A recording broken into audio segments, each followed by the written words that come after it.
Hey class, this is Dr. Castleberry here with a little bit of a post-course report on creating social media presence and cultural movements. And I've been working through materials and grading content from you all, assignments I guess I should say, but also reflecting on the content that we have co-created together. You know, that's one of our goals in the major is to help you all professionally develop.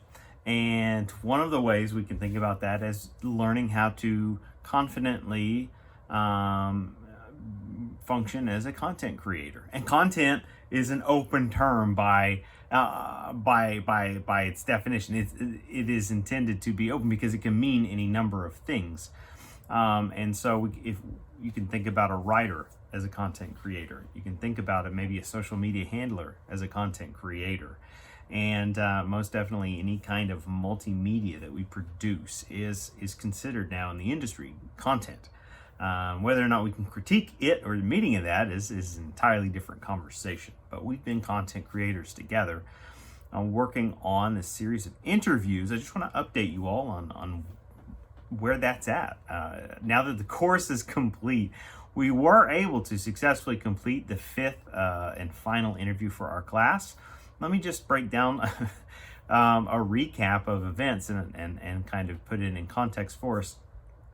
This interview got delayed about 4 different times for various reasons. I tried to run it, I have it scheduled to run even in week 4 so that we could get through it and give you all of week 5, and basically we would run 2 interviews in the same week. It just never came together that way.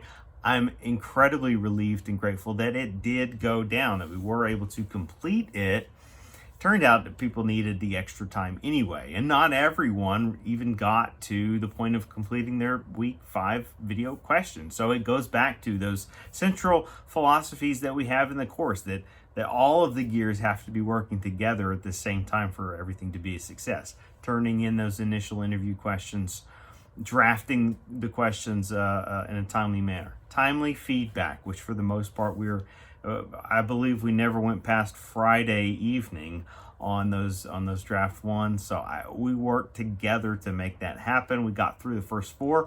We're lucky, we're blessed that it was the 5th interview, not the 2nd or the 3rd or even the 1st. I've had an interview get off the rails early on in the class once before, and just about a year ago, and that one created a little more conflict and calamity, even though we were able to rebound ultimately. It's just not fun when you can't stay in rhythm with those things. For the most part, we were in a healthy rhythm, and a rhythm that was set up to help you all succeed. Well, let me talk a little bit about the fifth, lucky number 5, this 5th interview with Dr. Josh Watson. We executed it, but and it was just after we completed the course. However, we've had to. It's taken time getting it up, getting it ready. I have so.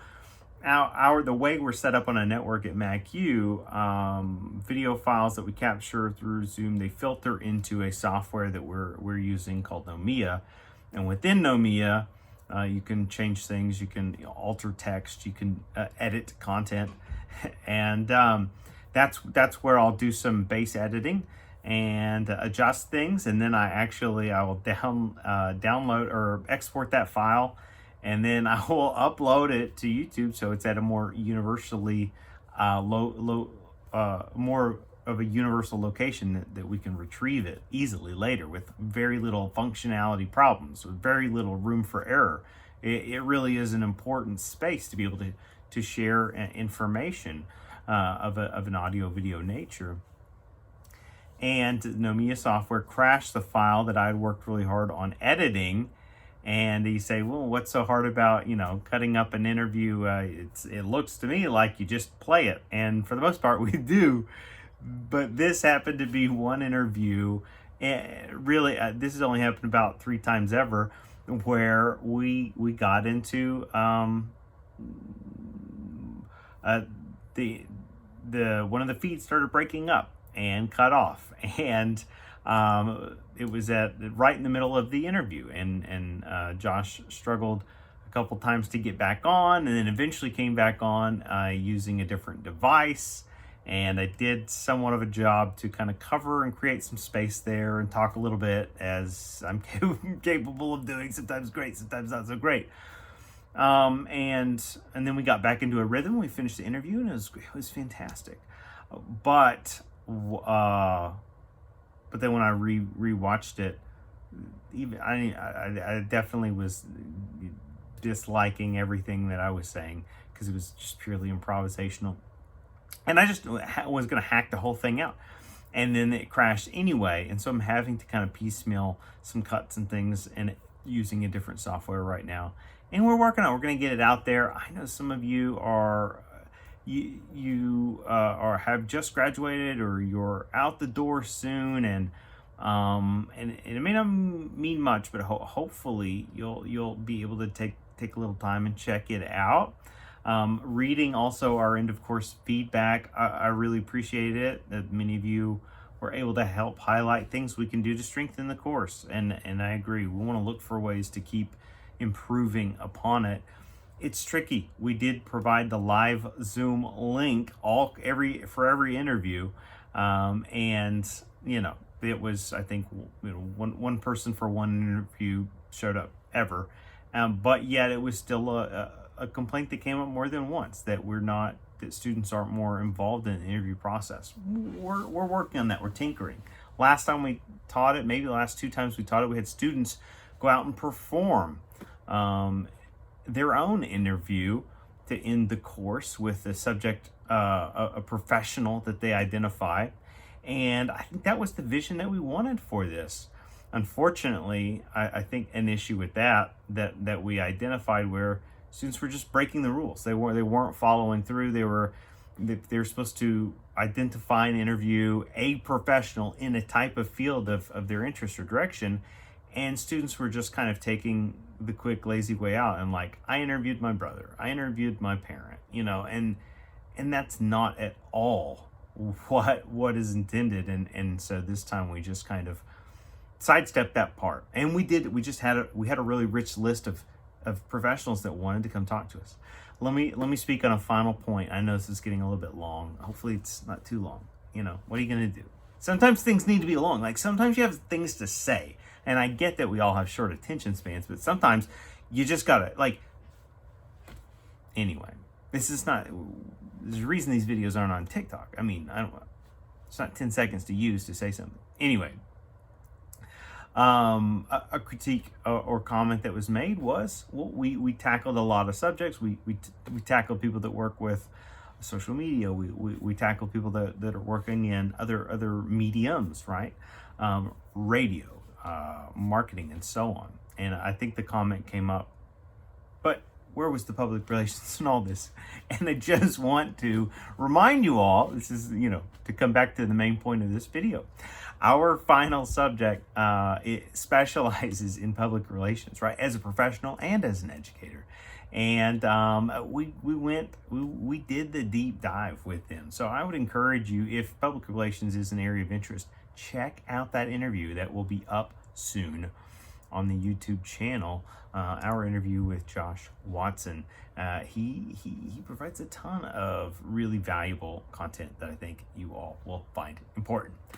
For those of you moving on, bravo, way to go, congratulations once again. This is an exciting turning point in your career. Even if you're staying where you're at, it really is. It marks a new period, and that's not nothing. It's significant. And also, stay in touch. Oh my goodness, there's no reason for seniors to meet that milestone and then just kind of disappear into the night. That's not what we want. That's not what we're trying to build as a culture here. We don't desire that. We want to be able to share in your successes. We want to be able to reach out to you and connect, and if there are leads to new things, be able to put them in your hands. So stay in touch. So drop us those post-academic, post-college email addresses so that we know how to locate you. Be sure to send in an updated phone, a way that we can contact you in the future. Like we did with this year, we've really been wanting to be able to initiate an annual event where we're checking in with not only students completing coursework and heading to graduation, but alumni, right? This communication, media and ethics family. That's a smaller part of our larger MacU family. That's worth something.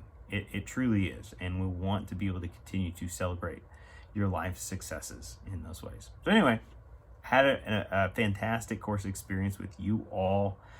Always room for improvement, always room to do things a little bit better, a little bit different in the future. I greatly appreciate your feedback, and really enriched by your works and the labor you've put in. Look forward to potentially collaborating with you in the future in different ways.